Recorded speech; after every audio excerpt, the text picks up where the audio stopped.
हम बात करें इलेक्ट्रिक चार्जेस एंड फील्ड, जो कि इलेक्ट्रोस्टैटिक्स और फिजिक्स का बहुत इंपॉर्टेंट चैप्टर है नीट 2024 के लिए, उसके सारे टाइप के PYQs के बारे में। तो चलिए शुरू करते हैं।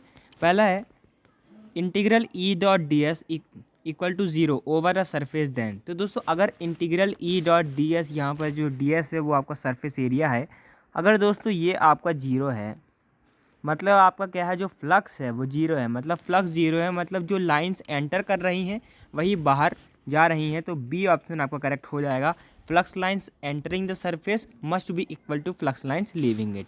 अगला क्वेश्चन है and electric dipole is placed at an angle of 30 degree with an electric field of intensity 2 × 10⁵ newton per coulomb. It experiences a torque equal to 4 newton metre. Calculate the magnitude of charge on the dipole if the dipole length is 2 centimetre. तो दोस्तों dipole के ऊपर बहुत सारे question आए हैं।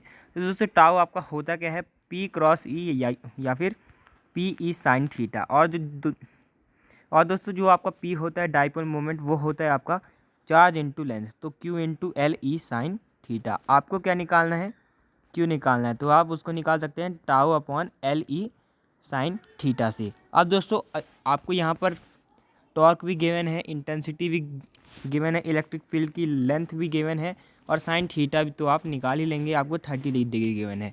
तो ये जब आप कैलकुलेट करेंगे तो आपके पास आएगा 2 मिली कूलम, आपका आंसर आ जाएगा।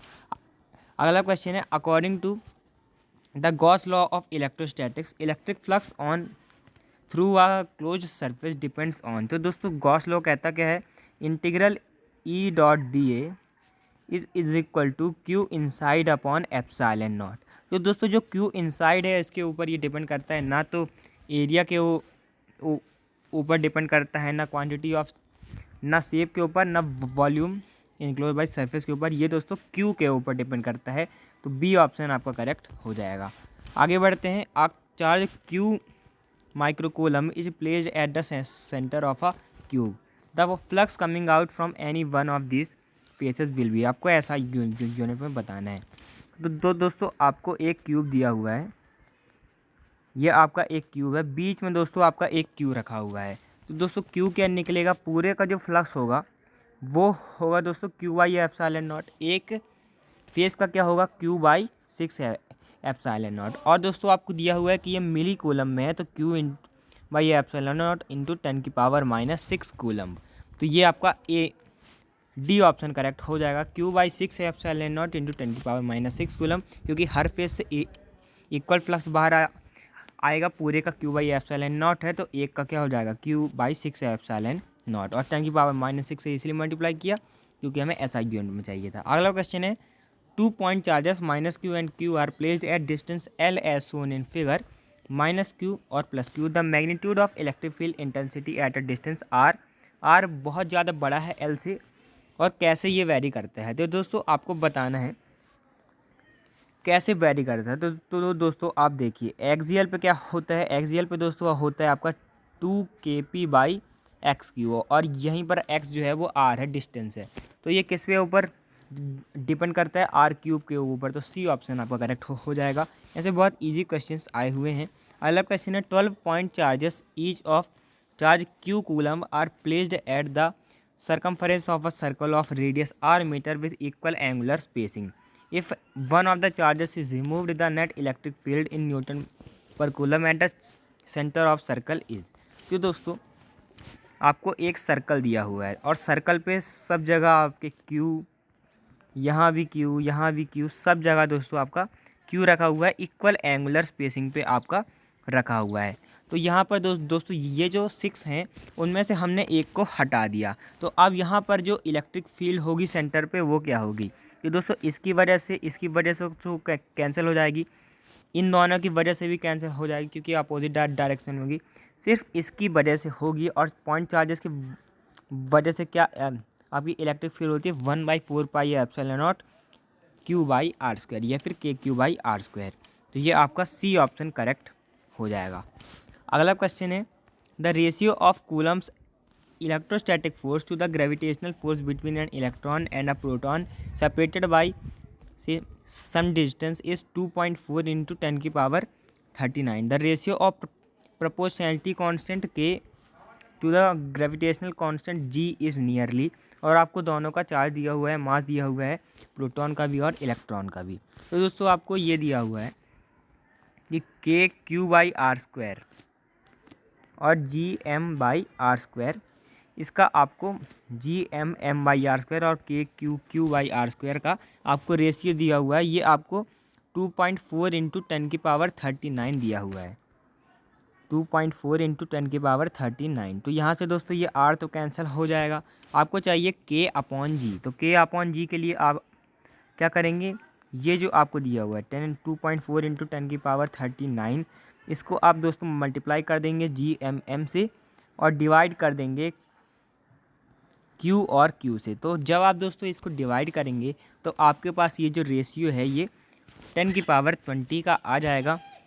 तो ए ऑप्शन आपका करेक्ट हो जाएगा। वैसे आपको अगर एग्जैक्ट वैल्यू पता है 1/4 पाई एप्सिलॉन नॉट की और जी की, तो आपको निकालना क्या है, के बाई जी आपको निकालना है। तो आप ऐसे भी कर सकते हैं, 6 के दोस्तों आपका क्या होता है 9 इंटू 10⁻9 होता है, 9 इंटू 10⁻9, और ये जो आपका ये जो ग्रेविटेशनल कांस्टेंट है वो 6.67 इंटू 10⁻11 होता है।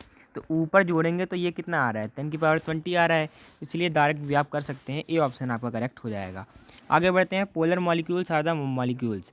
तो दोस्तों पोलर मॉलिक्यूल्स कौन से मॉलिक्यूल्स होते हैं, जिनके पास एक परमानेंट इलेक्ट्रिक डाइपोल मोमेंट होता है। तो बी ऑप्शन आपका करेक्ट हो जाएगा। अगला क्वेश्चन दोस्तों, a dipole is placed in an electric field as shown, in which direction will it move.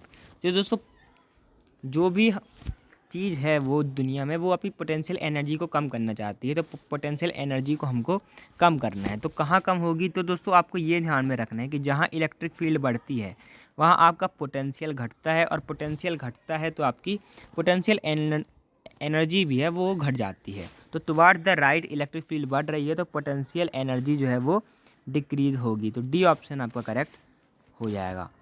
आगे बढ़ते हैं, spherical conductor of radius 10 centimetre has a charge of 3.2 into 10⁻⁻7 coulomb distributed uniformly. What is the magnitude of electric field at a point 15 centimetre from centre of sphere. तो दोस्तों formula क्या होता है electric field का, electric field का दोस्तों formula होता है के क्यू बाई आर स्क्वायर।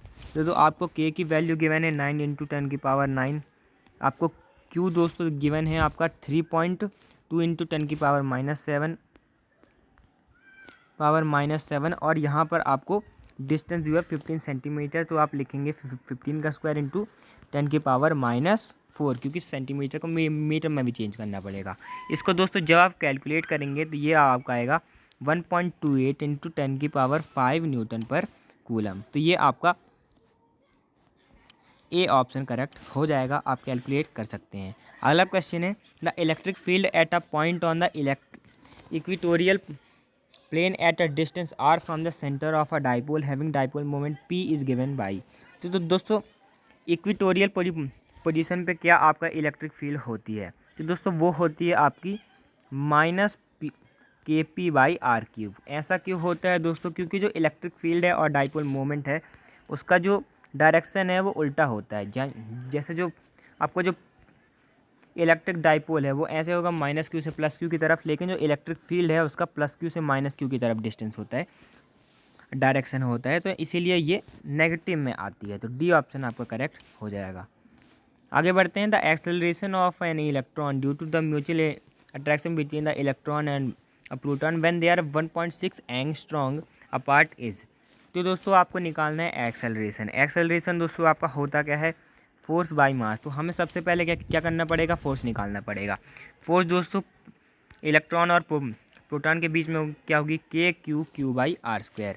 तो अब दोस्तों हमको के पता है कि आपको पता है 10⁻9 इंटू 10⁻9 होता है, और आपको जो चार्जेस है वो भी गिवन है 1.6 टू 10⁻⁻19 इंटू 1.6 इंटू 10⁻⁻19, और इसको आप r² से डिवाइड करेंगे तो 1.6 एंगस्ट्रॉम से सेपरेटेड है, तो 1.6 का स्क्वायर यहाँ भी हो जाएगा, और एंगस्ट्रॉम का स्क्वायर यानी कि 10⁻⁻10 का स्क्वायर। तो यहाँ से दोस्तों ये जो 1.6 हैं सारे वो कैंसिल हो जाएंगे, और यहाँ पर क्या होगा, ये जो 10⁻⁻19 और -19 जो है ये आपके क्या हो जाएंगे 10⁻38 हो जाएंगे। यहाँ पर दोस्तों ये 10⁻38 हो जाएंगे, और वो जो नीचे 10⁻20 था वो यहाँ पर आपके जुड़ जाएगा। तो ये दोस्तों क्या हो जाएगा 9 × 10⁻9, और यहाँ पर दोस्तों क्या बचेगा इंटू -38 + 20 यानी कि 10⁻18। तो ये आपका 9 × 10⁻9 आपका ये हो जाएगा। अब दोस्तों आपको इसको क्या करना है, डिवाइड करना है। डिवाइड करेंगे दोस्तों किससे, मास से डिवाइड करेंगे, इलेक्ट्रॉन के। तो अब आप दोस्तों इसको जब मास से डिवाइड करेंगे 9 × 10⁻9 को, मास आपका दोस्तों कितना होता है 9.1 × 10⁻31 kg इलेक्ट्रॉन के लिए। तो ये 9 और 9.1 करीब करीब कैंसिल हो जाएगा, ये 10⁻9 और ऊपर जाके ये प्लस हो जाएगा। तो ये आपका 10⁻22 ये आपका एक्सेलरेशन आ जाएगा मीटर/सेकंड में। तो सी ऑप्शन आपका करेक्ट हो जाएगा। आगे बढ़ते हैं। A hollow metal sphere of radius R uniformly charge the electric field due to the sphere at distance R from centre. तो दोस्तों हॉलो स्फीयर के लिए क्या होता है, अंदर क्या है चार्ज 0 है, पूरा खोखला स्फीयर है, पूरा जो चार्ज है वो सरफेस पे है। तो 0 as R increases for R less than R, यानी कि जो अंदर इलेक्ट्रिक फील्ड है 0 है, लेकिन बाहर क्या होता है पॉइंट चार्ज जैसे बिहेव करता है, तो KQ/R² हो जाती है। तो ये आपका सी ऑप्शन करेक्ट हो जाएगा। जैसे आप आर को बढ़ाएंगे तो जो इलेक्ट्रिक फील्ड है वो आपकी घटेगी, तो आपका ये सी ऑप्शन करेक्ट हो जाएगा। अगला क्वेश्चन है 2 point charges A and B having charge +Q and -Q respectively are placed at a certain distance apart and the force acting between them is F. If 25% of A is transferred to B then the force between them becomes. तो दोस्तों force होती क्या है, force आपकी होती है